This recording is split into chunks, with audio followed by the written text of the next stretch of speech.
Hello everyone and welcome back to the next session on COPA. In this session, since we have covered so far the organization structure and the master data in COPA, this session we are going to take up a very important part in COPA, that is how to bring in the cost of goods sold along with the breakup from product costing to COPA. This particular stuff requires a very good understanding of product costing as well as about the flow and you can say setup in terms of SAP's product costing.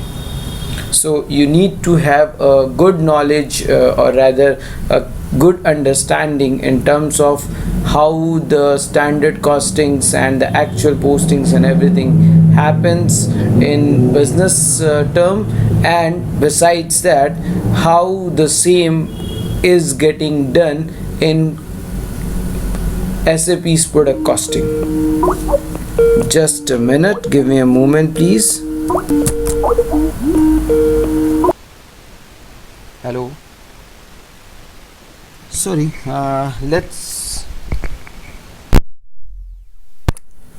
Sorry everyone, let's resume from where we left. So I was talking to you all about the chapter which we are going to deal up today, which is related to the valuation. Now, as I was saying all through, in case of valuation there are certain important things which we need to take a proper care about. What are those? Those are that I should be having a good understanding of product costing. Although I assume that you all be having a good understanding of product costing, I am just trying to depict certain things before going to the system mapping so that you can correlate the information in terms of product costing with COPA. Let me access a notepad for the same. So when I say cost of goods sold, what do I mean by cost of goods sold? First thing, cost of goods sold is nothing but the standard cost of the material at that point of time. That means the standard cost of material into quantity equals to COGS.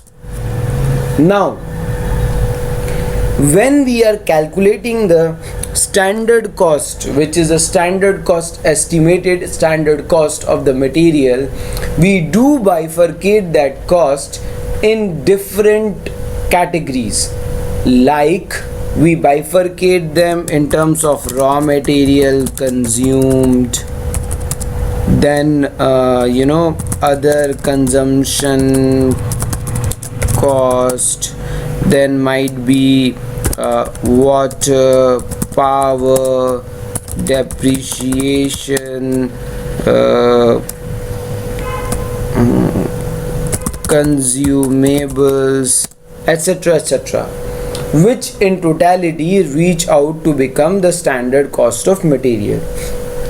Okay, now the important thing is, if I want even my COPA to depict these all data, that means what is the raw material cost, what is the other consumption cost, water, power, etc., all these things, I want to depict it in COPA, I need to bring the entire standard cost estimate for a material from COPC, that is product costing, to COPA.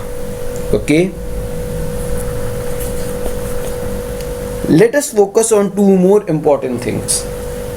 Since we are saying that in COPA we look at actual figures, how will flowing a standard information, standard cost related information will provide us actual figures.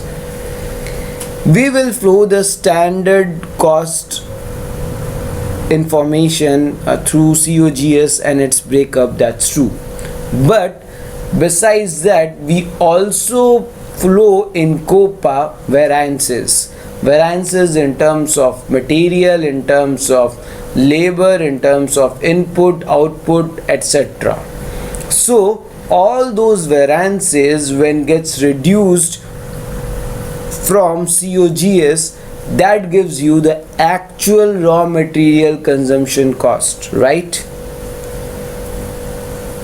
As a result, the objective of reaching to actual gets fulfilled also, and at the same time I do get the information based on these breakups. Do remember, these breakups we create in our cost component structure when we talk about product costing. Considering that, we will for sure assign or map the cost component structure to COPA, so that data from cost component structure at the time of costing can flow from COPC to COPA. Let us now go and check the system to understand how these things will happen. Let's go to SPRO, which is again the IMG screen.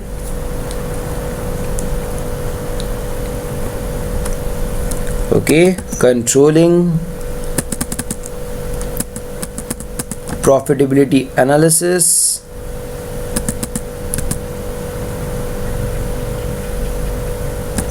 Structure is done, master data and valuation. So we are talking about setup for valuation over here. The first part is define and assign valuation strategy. Let us go inside it. Our operating concern is idea. If you see, there would be several valuation strategy which would be available. We need to choose or opt for one of the valuation strategy which we are going to use to pass on the data from standard costing, or rather from product costing, to COPA. Let us take 001. In detail option,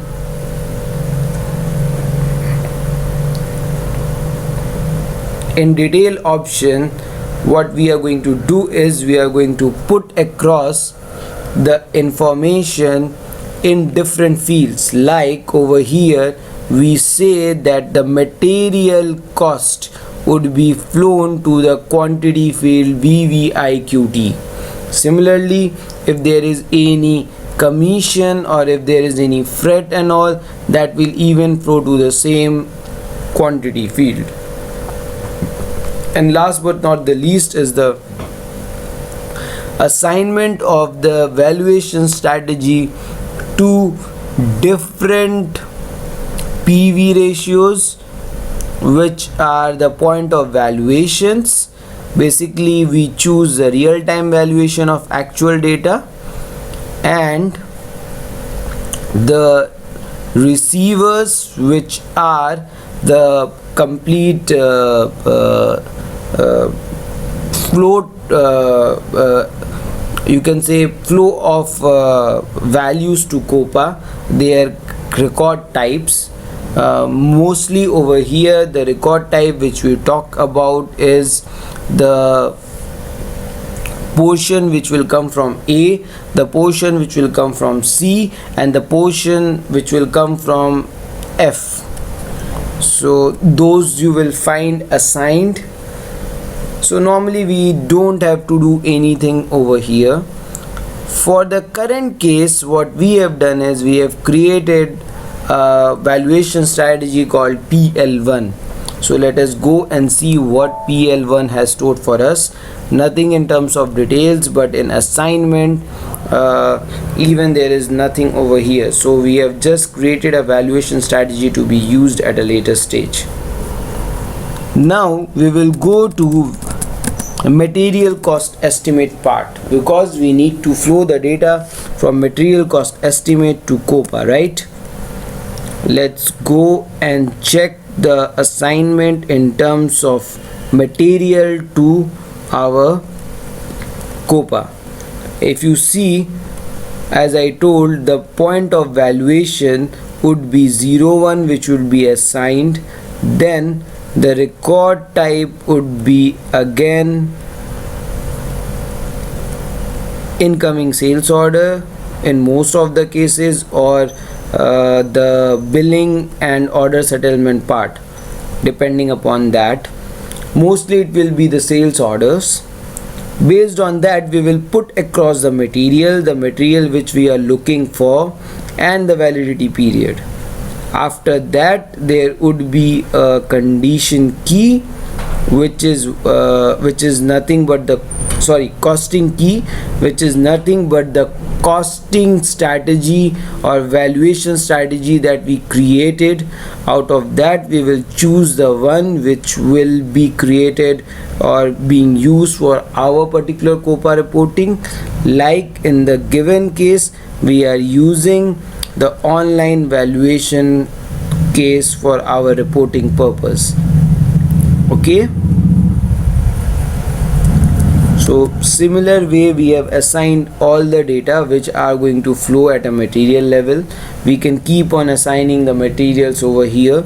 We can do the same exercise at a material type level instead of having it at material level, because often it happens that the volume of material is too high. So we can change it from material type to material itself. From material to material type itself. Okay, so far so good. Let us even go and check the define access to standard cost estimate.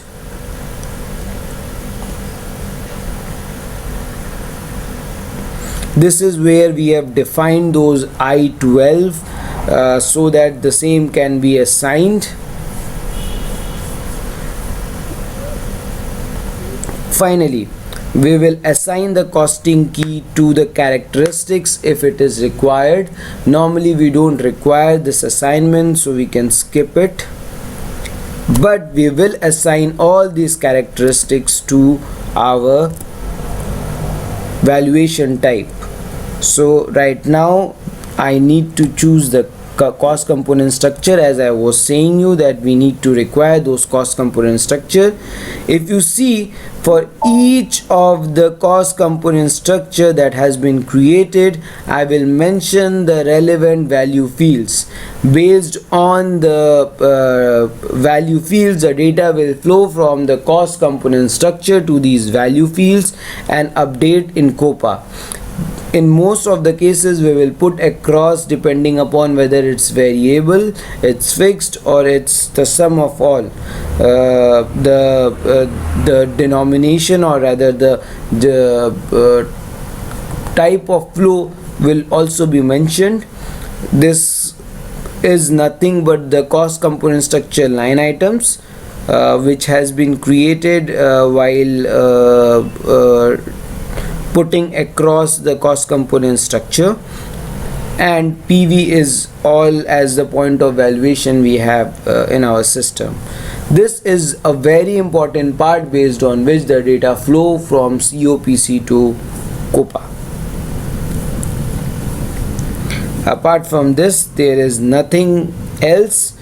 Based on these 2-3 setups, we can have the entire data as I was justifying and explaining you over here, and based on which we can move ahead and do our reportings along with the breakup at a cost component structure level.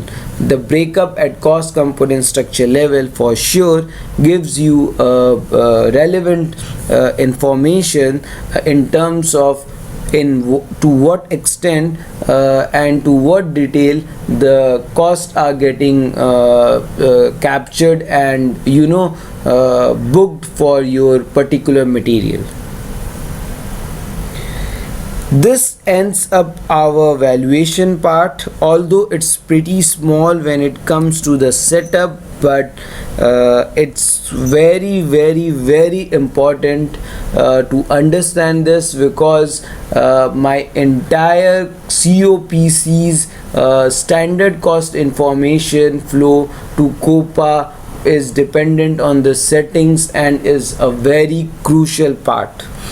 After this, when we will go to the actual, obviously we will talk about the variance, we will talk about the material cost, and that is how we reach to the net profit or GP profits depending upon the situations. First. Second, we will even talk about the planning, how and what types of plannings are possible with COPA. It's pretty simple, but still there are certain activities and processes that needs to follow to do the planning. So we will talk about it, and we will close it out with flow of actual values, and finally creation of the reports, which would be a separate exercise altogether for COPA, whereby we will be creating different reports under COPA.